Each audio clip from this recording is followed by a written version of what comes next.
Vamos a comenzar esta mañana de estudio con el pasaje que está en el Evangelio de Juan, capítulo 17, la que se le da en llamar la oración intercesora. Es la oración intercesora del Señor Jesucristo, previo a ir al sacrificio allí en la cruz.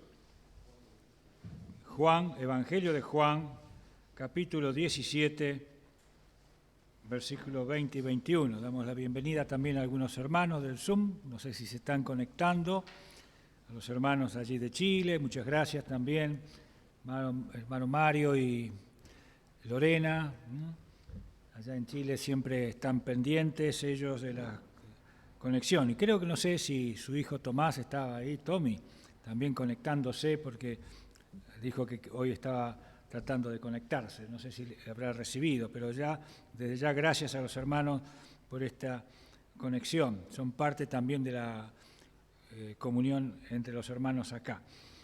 Así que vamos a leer, hermanos, 17, 20 y 21 de Juan. Mas no ruego solamente por estos, sino también por los que han de creer en mí por la palabra de ellos, para que todos sean uno, como tú, oh Padre, en mí y yo en ti, que también ellos sean uno en nosotros, para que el mundo crea que tú me enviaste. Es importante conocer este pasaje, este capítulo 17 de Juan.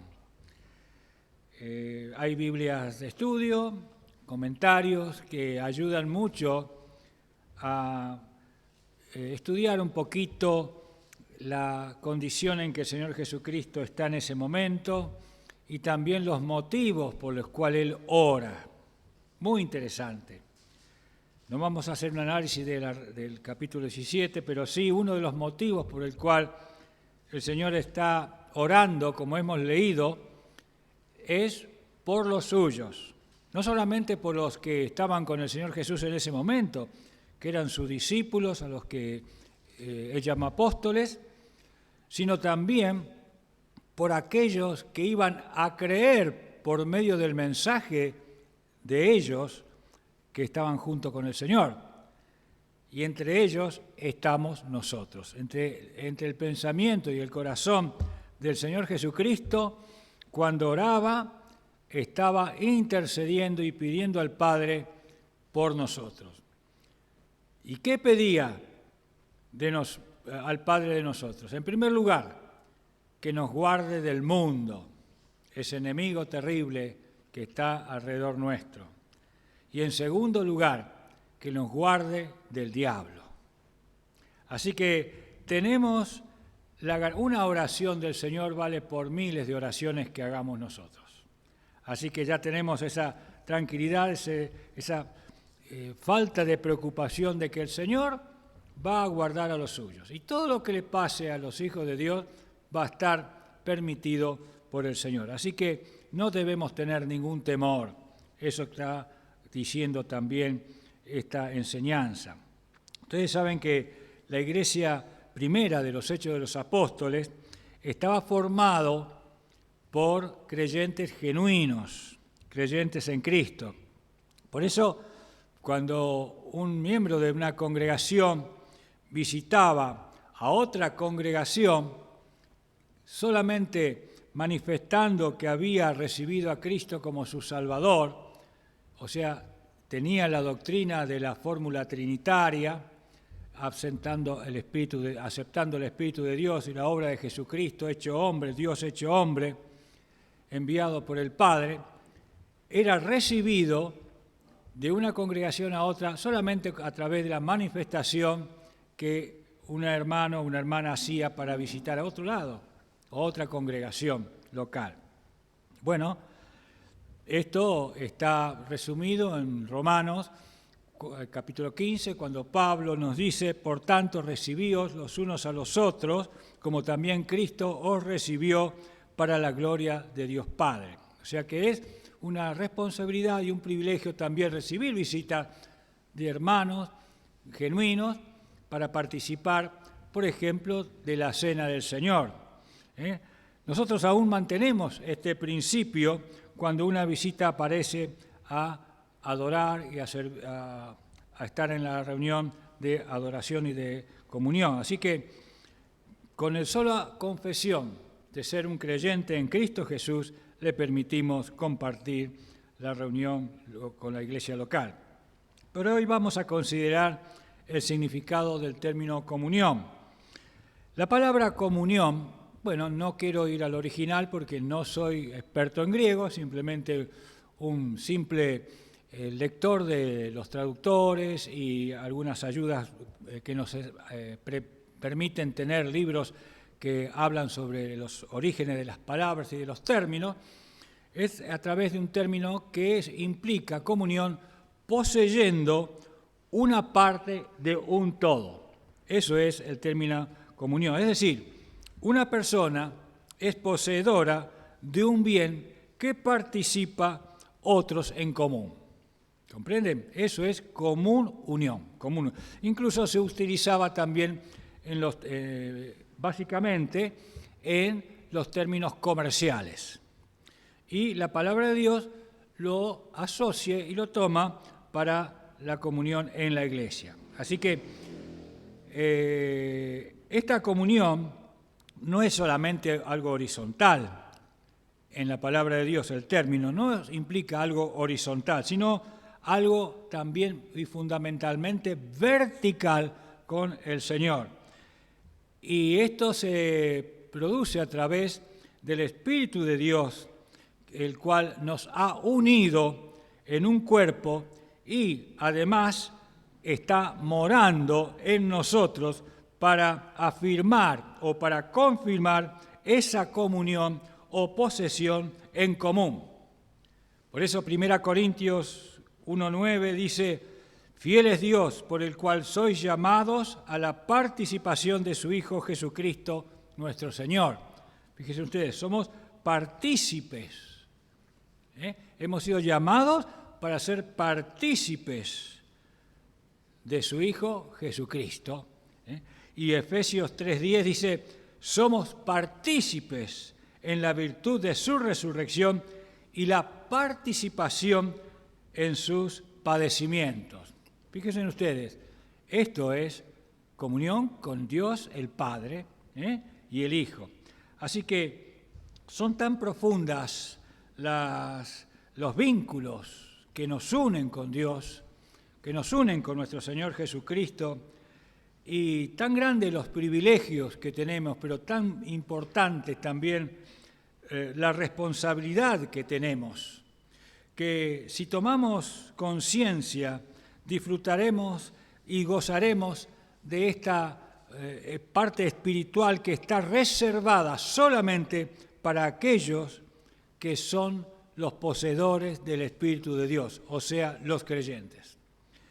Así que recordemos lo que dice Filipenses 4:7, un texto que quizás sea muy emblemático y todos los conocemos muy de memoria, quizás muchos tienen en la Biblia allí marcado, dice: la paz de Dios que sobrepasa todo entendimiento guardará vuestros corazones y pensamientos en Cristo Jesús.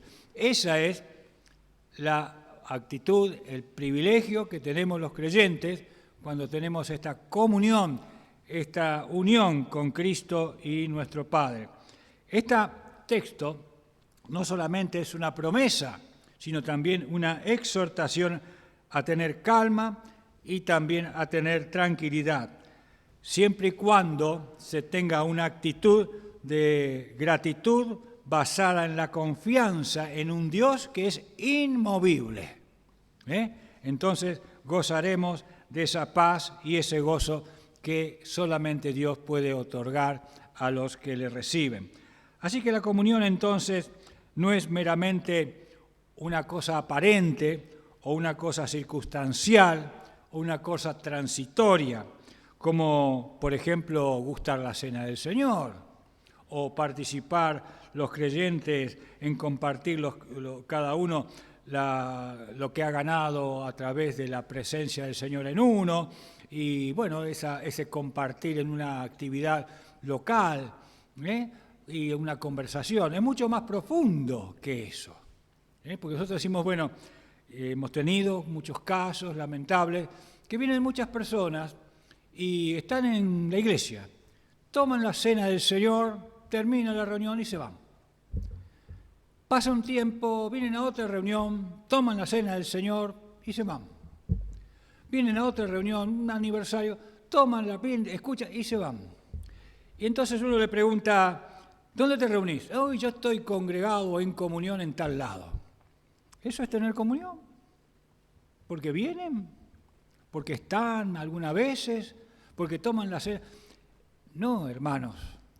Muchos hermanos que por razones de salud, por razones de distancia, por otras razones muy fuertes, no pueden estar presentes en algún momento. Lo hemos visto en este tiempo de pandemia y algunos hermanos que están ahí en el Zoom, por alguna razón especial, no pueden estar presentes, por distancia, pero están en comunión.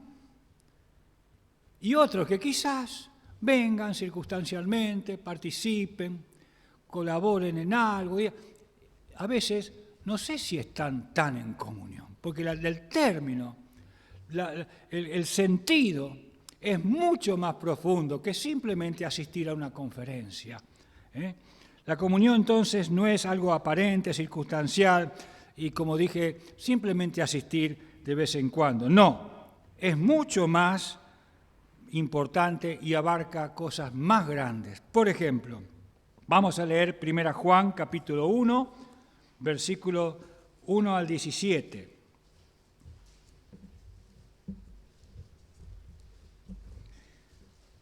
Primera Juan capítulo 1, verso 1 al 17. Dice así, del 1 al 7, 7. Vamos a ser más breve, porque no tiene 17, tiene 10. Vamos a ser más breve.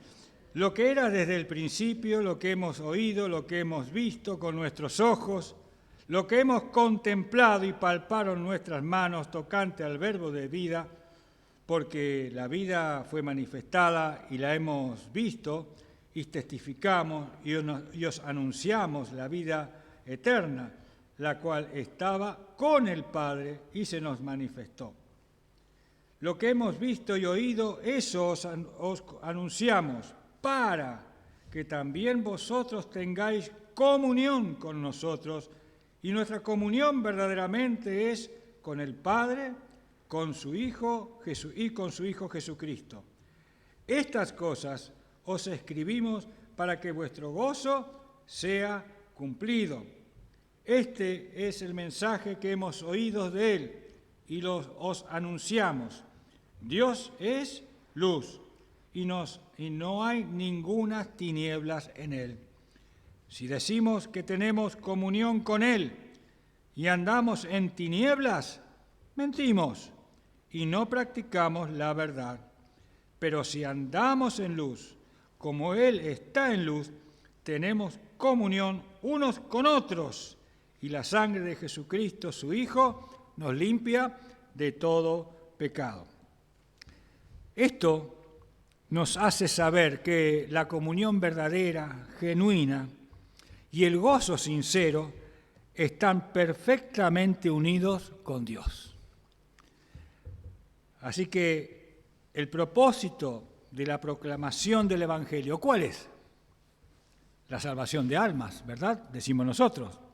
¿Saben ustedes que esa es una arista, por así decirlo, del propósito de la proclamación del Evangelio? El propósito de la predicación del Evangelio es la comunión. Es decir, el propósito de la salvación es un sentido más amplio. Es la comunión porque involucra la reconciliación, como esta mañana hemos escuchado en boca de nuestros hermanos, que Dios hizo a través de Jesucristo en la cruz del Calvario. Y eso produce santidad y también produce la incorporación al cuerpo de Cristo, que es la iglesia, o sea, comunión con nosotros. Ahora, cuando no hay obstáculos de ninguna naturaleza que impidan la marcha en compartir esa comunión con Dios, entonces el gozo es pleno. Es la presencia de Dios en uno. Somos la habitación de Dios y somos la posesión mutua. ¿Qué significa? Él en nosotros y nosotros en Él. Así que nuestra responsabilidad, ¿cuál es? Mantener esa relación que tiene una condición de la cual hemos leído recién aquí en 1 Juan 1 al 7. La condición es, si andamos en luz, como Él está en luz, tenemos, ¿qué cosa? Comunión. Pero hay una condición que hay que llenar. Si andamos en luz, como Él está en luz. Tenemos que aclarar que el término luz, en la palabra de Dios, en la Biblia, significa, en primer término, el lugar de la morada de Dios. Pablo, escribiendo a Timoteo, le dice, el único que tiene inmortalidad, que habita en la luz inaccesible. Es Dios. Es la presencia, el lugar de la morada de Dios. Y hay muchos textos que incluso en el Antiguo Testamento nos habla de la presencia de la morada de Dios en luz. El Señor Jesucristo dijo, yo soy la luz del mundo. El que me sigue no andará en tinieblas. O sea, la presencia de Él, el lugar donde Cristo está, es la luz. Pero también la luz que las Escrituras explican como el lugar de la morada de Dios, implica también la luz como la expresión de Dios, o sea, su palabra. La expresión de Dios, su palabra. Cristo es la palabra encarnada, por eso Él pudo decir, yo soy la luz. Pero también tenemos la palabra de las Escrituras, inspirada por Dios, aunque quizás veamos que es un papel. Este papel que tenemos, este libro que tenemos, ¿qué es? Es una fotocopia de la palabra de Dios. Por eso muchos han querido destruir este libro, pensando que iban a destruir la fe del Hijo de Dios, de los hijos de Dios, que iban a destruir a la Iglesia. Y vemos, inclusive con mucha tristeza, hace unos años atrás, vimos cómo grupos de hombres y mujeres en el obelisco quemaban Biblias y Nuevos Testamentos porque se oponían a la idiosincrasia de las actitudes modernas, de los principios morales de hoy en día. ¿Pero qué hicieron? Quemaron fotocopias, nada más. La palabra de Dios, la luz de Dios sigue brillando. Así que recordemos que esa palabra en Salmo 119, versículo 105 dice, lámpara es a mis pies tu palabra y lumbrera a mi camino. Es la antorcha que nos alumbra, es la linterna que nos permite salir del camino de este mundo de tinieblas. Pedro, en su segunda epístola, nos revela que es como una antorcha que alumbra en lugar oscuro. Así que tenemos la palabra que es también la luz de la cual nosotros tenemos el privilegio de poseer. Así que por medio del Evangelio, la luz de Dios alumbra el alma y trayendo el conocimiento de la gloria de Dios.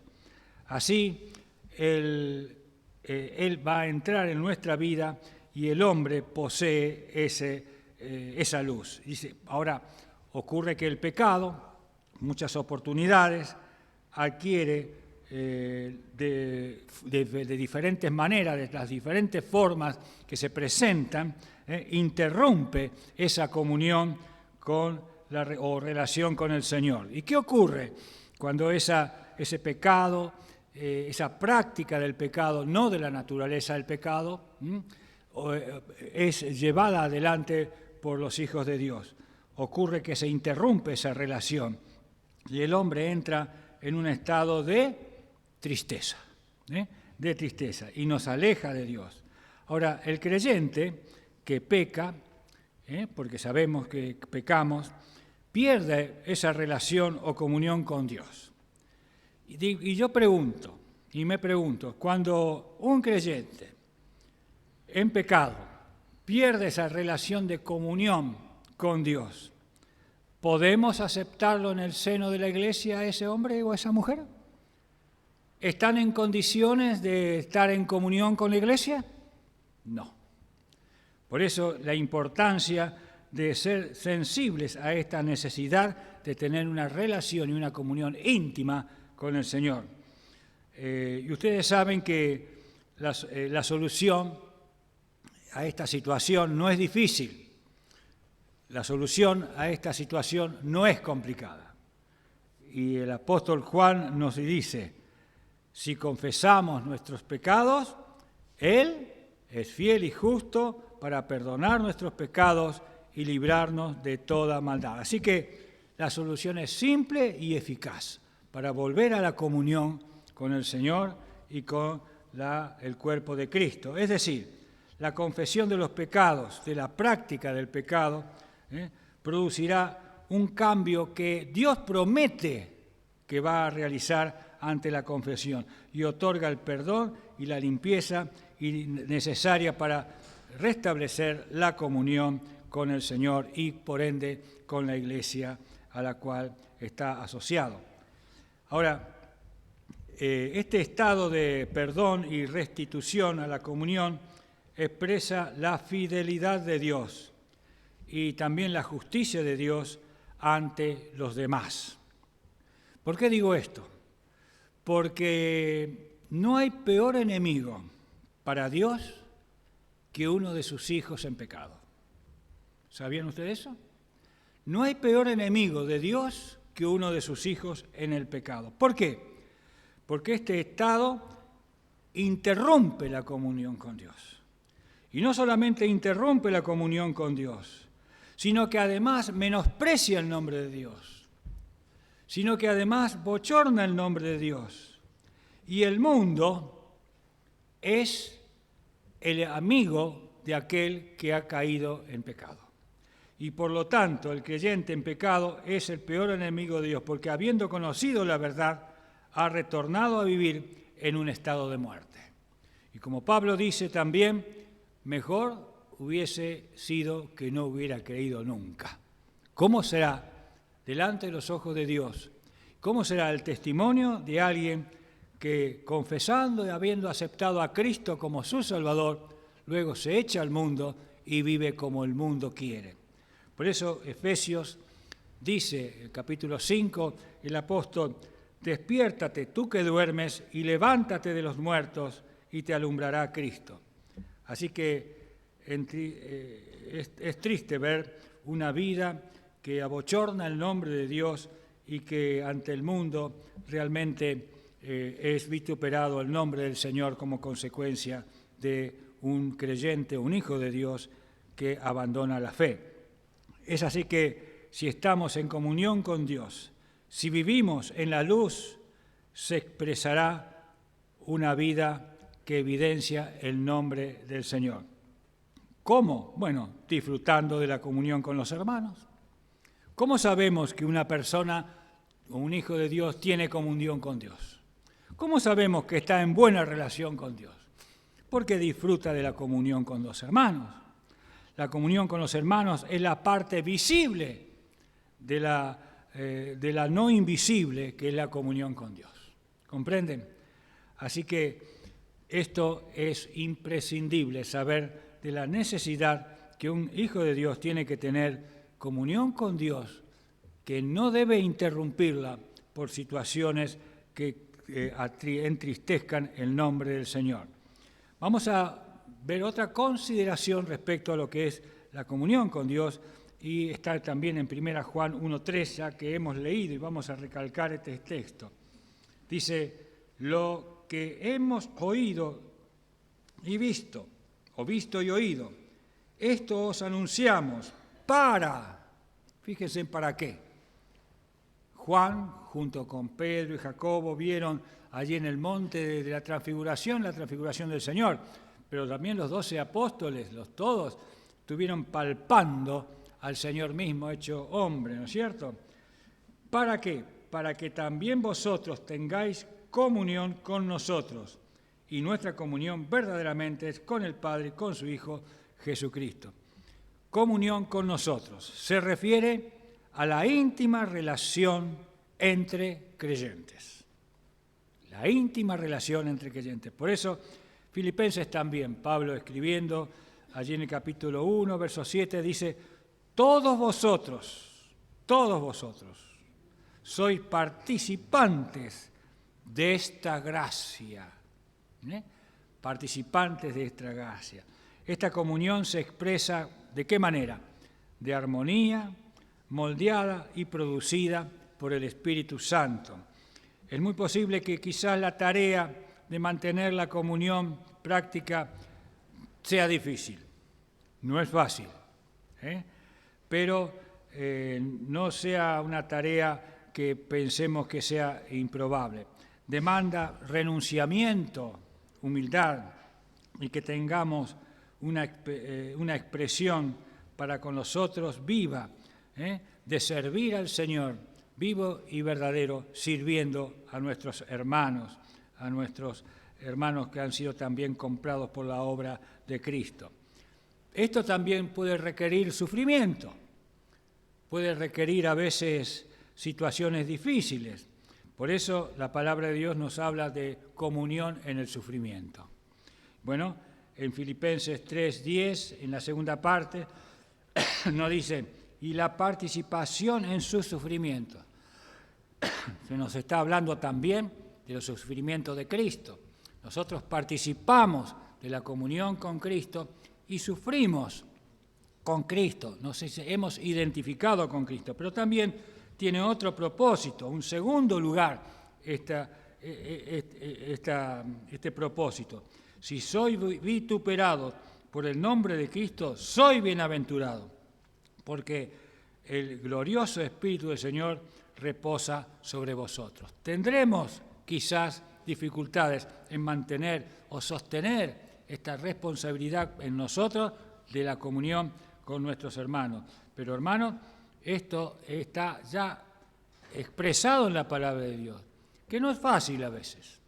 Somos conscientes de ello por nuestras situaciones personales. ¿Cuántas veces tenemos que lidiar con nosotros mismos para renunciar a nuestro yo y así mantener la unidad en el cuerpo de Cristo?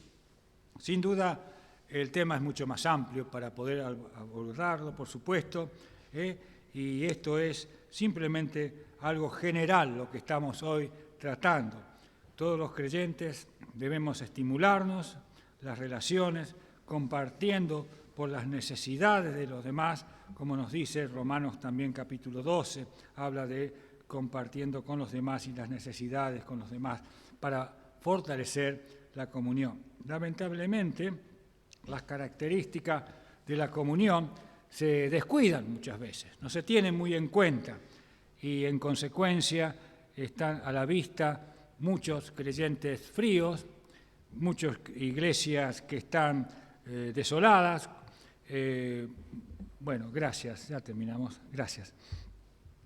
Muchos que lamentablemente muchas veces están alejados del sentir de Jesucristo y por lo tanto esta comunión se ve diezmada. Pero hay un remedio. ¿Cuál es el remedio? Un retorno al amor de Dios y un retorno al amor de Dios. Una confesión y una humildad sincera, abandonando lo que daña la práctica de la comunión entre los hermanos.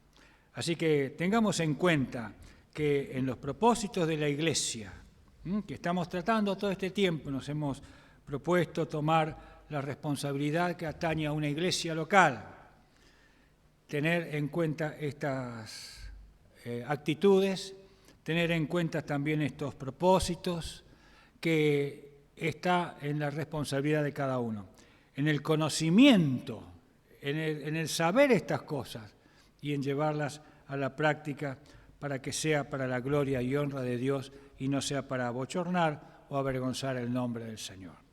Que el Señor nos ayude y nos fortalezca para seguir batallando con esta naturaleza pecadora que tenemos, con este mundo enemigo y con este enemigo de Dios que es Satanás, del cual está tratando de destruirnos y destruir a su pueblo. Pero tenemos la oración del Señor, que intercedió al Padre para que seamos guardados de todo mal. No desfallezcamos, velemos y oremos como el Señor tantas veces nos dice en su palabra, y los apóstoles en sus escritos constantemente están batallando sobre orar y velar para no caer en tentación. Que el Señor pues nos ayude.